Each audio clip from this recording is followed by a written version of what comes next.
你们看清楚这个数字3.95是现在马币换美金的汇率，这是我们等了多少年才等到来的？按理讲，现在出国是吃香喝辣，对吗？但其实是我刚刚收到，从 KL 飞大阪竟然比以前还要贵。2019年飞大阪可能只需要800多、900多就可以买到来回机票了，但现在 normal low season 的 rate 都要2000多块。这个时候应该会有人突然讲，不要先夸你们啦，因为现在应该有在搜索。现在机票都没这样贵啊，去日本应该是1400、1500块。没错，是有的，但是这一个价格叫做全裸票，你不可能去日本像1个礼拜这样，你不带行李、不喝水、不吃饭，然后又不显做，是可以啦，你这是穷游咯，对不对？但是你要舒服一点的坐这个飞机去到日本游玩的话，少少包完刚刚所提到的东西啦，飞机票会达到2000多块啦。为什么ringgit强到3.95了，但是票价反而比2019年的时候贵了2、3倍之多？到底哪一个环节出了问题嘞？接下来我们会分享3个东西，就是为什么贵，还有哪里是可以便宜的，还有就是要怎么省钱。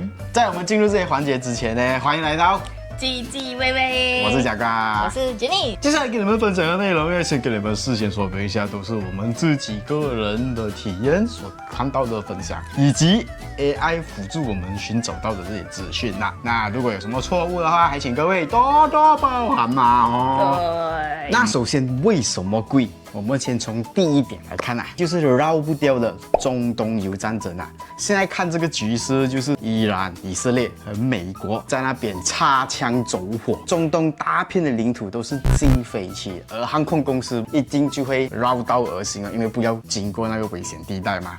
那绕道意味着就是要多少几吨油，而这一个 extra 多少的油呢？谁负责？肯定不是航空公司呗，也就是 charge 在我们这个游客身上啦。第二点是关于环保税，在我们不知道的情况下，2026年的4月，全球的航空被强制性使用更加环保的油，那个油叫做 SAF 可持续燃料，它比普通油还要贵3倍，超多。在不知不觉中呢，就会增加了我们买机票的钱。因为航空公司是1分钱都不会买单的，也是 charge 在我们这个旅客的身上。对，讲到好听一点呢，这就是我们对地球的碳灾，二氧化碳的碳碳灾。这个碳灾呢，最好的方法呢，就是不要飞。第3个点就是飞机已经不够用了。根据网上查到，这个波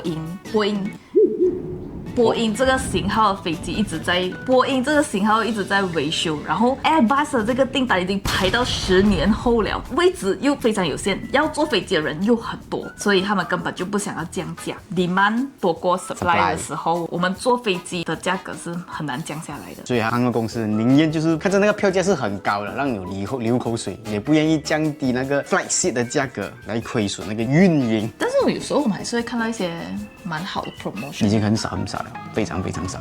第4点，虽然我们现在去日本的汇率是非常好的，但是呢，他们现在开始实行那种针对性抢钱，就是日本本地人跟外国人的价格是不一样的，就好像可能本地人1000块，我们多了1倍多这样。这个东西也是蛮久已经发现到有这样子的东西了，就是那个 menu 有 English menu， 然后也有日文的 menu。但是它的价格有阴阳价格吗？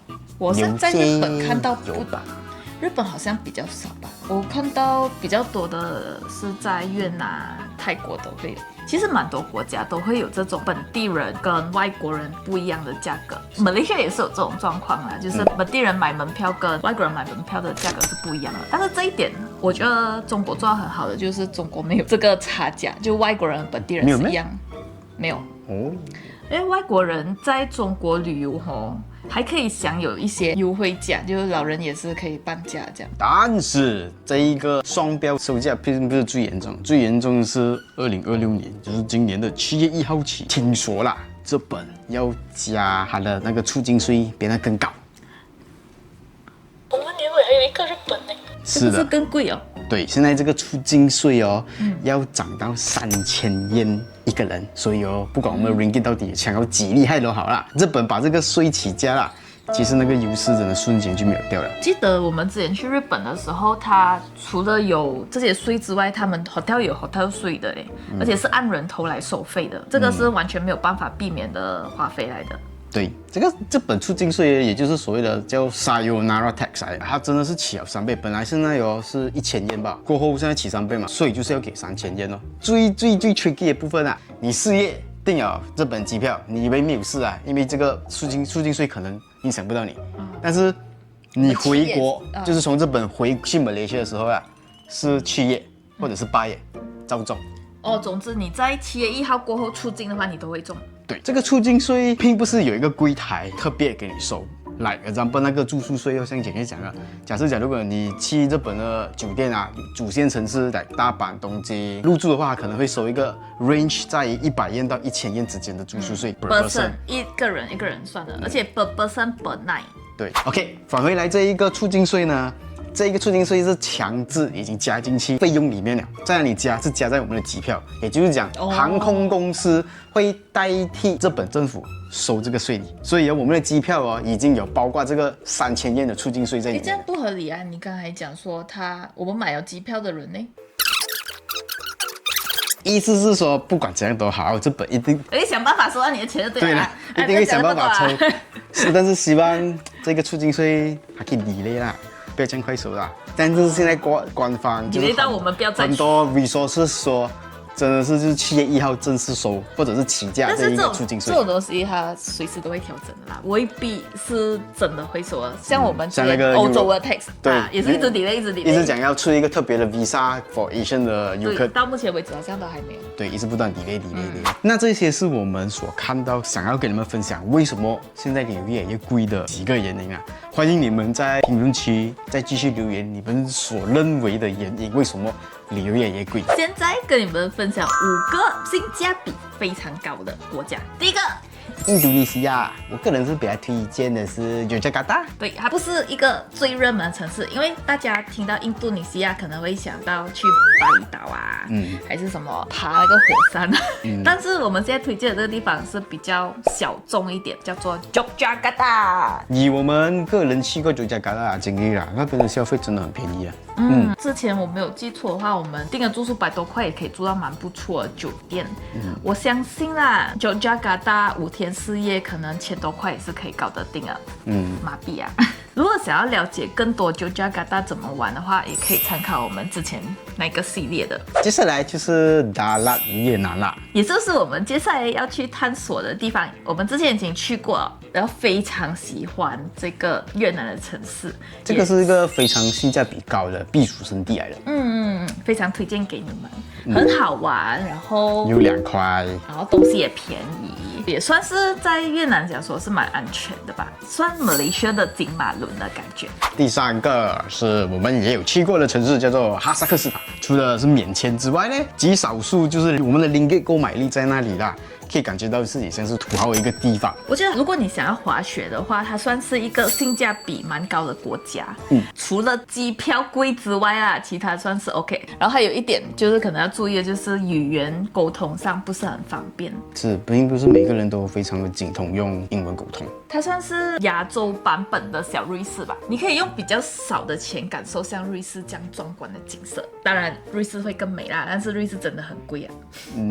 第4个就是我们现在最近一直不断的去的就是中国旅游啦。在中国的旅游真的是性价比满满啊！为什么？其实那里的旅游竞争是蛮卷的，酒店啊就有很多种选择啊。你从去到看的话，他们就是又便宜，然后那个房间又大又美又舒服哦，这真的不错的，真的很不错。有时候分分钟哦，我们跟他 request 能不能升级房间哦，他也 OK 的，你就只是要在这个 trip.com 给他一个5星好评这样子，他就免费帮你升级房间了。除此之外呢，食物又按我们的中国胃口嘞，语言又通，语言通，还可以更省钱的，就是你可以叫餐的时候记得用美团 apps 看一下团购啊，叫车的时候记得用打车的 APP， 比如说滴滴或者是高德打车。只是有一个点你们要注意的就是，中国有些地方会比较多套路一点点，要小心被坑。可能可以提前做一些功课，看他那边有什么套路，避免花更多的钱啦。最主要就是不要被那种路边招客的啊，突然间拉你去一个没有明码标价的餐厅吃东西的哦。那其实这种地方就肯定是被宰啦。但是现在其实也是比较少了啦，现在他们一直在做嘛。哦，还有黑车，真的千万不要路黑边招客车我们。中过很多次。不要，真的那个最容易送中客的。第5个，我的家瓜。泰国。第2个家泰国，泰国有好几个地方都蛮不错的，比如说可能 Phuket 啊、Krabi 啊、清迈或者是近到离谱，还根本不用飞，坐车到。啊，对，如果你们想要出国，又想要便宜一点，可能1000里面搞定的那种呢，你们可以考虑泰国，因为这是我们时常会做的事情，飞2个小时，然后时常可能200-300可以搞定。但是 Bangkok 还是比较偏高啦，这边的消费。 Of course 啊，因为大城市而且是首都，其他的周边的城市是真的相对来讲比较便宜，而且尤其是好玩。那种比较冷门的地方卡加纳布里最近才去的，啊，还有一个可以推荐你们，瓦塔尼。我那个也是我喜欢的，也是但是去到那边有点挑战。可以自驾过去，省下那个飞机票钱。以上分享的这5个地方呢，基本上是我们亲身有去过，然后体验过，和感受到那里的物价啊、旅游体验啊是如何，然后才推荐给大家的。是，当然可能还有更多便宜的地方我们还没有去的，你们也可以留言分享，就是你们觉得去了过后，哇，性价比超高的国家，我们下次有机会可以去。对的，没有错。当然也是要根据你个人的花费能力来定啦。for example 来讲，你去到很便宜的国家，你有土豪版的服务、土豪版的体验，你怎样也是不会便宜到哪里去的啦。所以个人的花费还是要自己稍微控制一下，才可以得到所谓真正的性价比的花费玩法。这天是最后一个 part 了，就是怎么省钱啦。这个环节会比较有意思一点，就是有些 point 是我们认为很 OK， 想要分享给大家；有些 point 是我们利用 AI 所搜寻得到的一些结果啊。这个不只是分享，而是一个讨论到底。AI 所提出的这些 idea 啦，到底是不是真的很中用？省钱的 tips 啊，第一个我不会跟你讲的就是早点订机票，这种废话我们今天不讲，因为这个是common sense来的。所以现在进入第一个 point 是怎样的？就是有一点点那种经济学的，你可以先做货币对冲，哇，这个是一听就感觉好像那种 finance 的东西啊。这个是Janice看得懂，我看不懂，你看不懂。意思就是说呢，现在美金很低嘛，是不是？如果有用 Wise 这个 app 的人就懂了，他可以先存那个货币在这个 app 里面，你可以先买。现在美金低的时候，你们赶快存一点，就是买一点美金，到时候美金起的时候你就赚了嘛，是不是？然后你就可以用更省的钱去旅游了。就是用3.95换来了钱花4500块的美金。对，就算你没有花，你也可以当做是一个投资，就是你已经赚那笔差价了，有没有？有没有学到？这样子的话真的是省多了。对啊，所以现在第一赶快买一点点。你等我快点。第二个，这个我听得懂，这个我看得懂，而且这个是 AI 所建议的，那就是要多用 local 的 app 来偷家走后路。怎么说呢？就是讲，如果你去中国旅游的话啦，千万不要在这种国际平台啊 ，Booking.com 啊、Agoda、Expedia 这种东西啊，用 Trip.com。或者是携程这种 local APP 去订酒店啊，什么携程啊，对比价格美团啊，这种你们就可以拿到最低的价格了。不然就是你这样，你去泰国啊，或者去印尼，你就是用它的 local app， 就是 Gojek， 然后去埃及，我知道叫什么 InDrive。哦，对，埃及。对，你们去每一个国家先查清楚他们的 apps， 就是用什么当地的最便宜的，这样你就可以省下不少钱。是的。第3个，跨国 hub hopping。短期我根本完全听不懂什么，这是 AI 给的，但是他看得懂啊，懂是什么意思我不懂了嘛。对，我就用很简单的方式跟你们讲，就是如果你从 KL 要飞去 Hokkaido， 看到的机票是3000多 Asia， 但是你想要更便宜的价格，你可以什么方式呢？你可以 search 看从新加坡飞，或者是从台湾飞 Hokkaido， 有便宜可能1000多块就可以飞 Hokkaido 了，分2段来飞，就是飞去台湾可能500-600可以买到了，再从台湾再飞去 Hokkaido， 就是从看哪一个国家飞那个目的地更便宜，那你就手，比如说从泰国飞上海更便宜的话，我们就用很便宜的机票飞到泰国先，然后再从泰国再飞去目的地。哦，这叫中转啊。对，可是是中转分套利段买啊，分段买，就好像其实从 KL 是飞很多的地方都很便宜的，很多中国人很喜欢来到 KL 再飞去马尔代夫这样。但是有一个坏处啦，那就是你要算一下你时间成本。你可以多玩一个国家，就是我们可能飞去台湾玩2天，然后过再从台湾飞过去。这个真的很看个人嘞，这真的很看个这人。看你时间多的人，这个比较适合 flexible 的人啊，可以在机票上面省钱哦。关于这个 AI 提出的点，到底能不能省钱，我个人都保持 neutral 的看法，不知道你们觉得如何呢？这个中转套利方式，我是有看过有人这么做啦。第4点，他又不懂，真的很笨哎。真的很笨。第4点就是关于你们的积分 mouse， 这个我懂 mouse， 对，就是你们老鼠是啊，不是猫累积的这些积分呢，不要浪费掉，拿去换 economy seat， 因为你换了 economy seat， 其实还是要补一些 charges， 不是很值得啦，应该讲。还要补的，对，还要补钱的，这根本都不是比较 free 的吗？便宜啦。就便宜，但是不至于到 free。对，但是哦，你要怎么更加有效利用你的 mouse 呢？就是你把它用来换 business class， 不然第2点就是你可以用来 upgrade 你的机票，这个是比较聪明的用你的 mouse 啊。比较划算呐、Last 一个就是错季旅游，错季旅游大家都知道啊，就是不要在旺季的时候去那个国家旅游。对，for example 来讲，泰国就是松康节，对不对？日本就是有樱花。瑞士不要选夏天，因为很贵。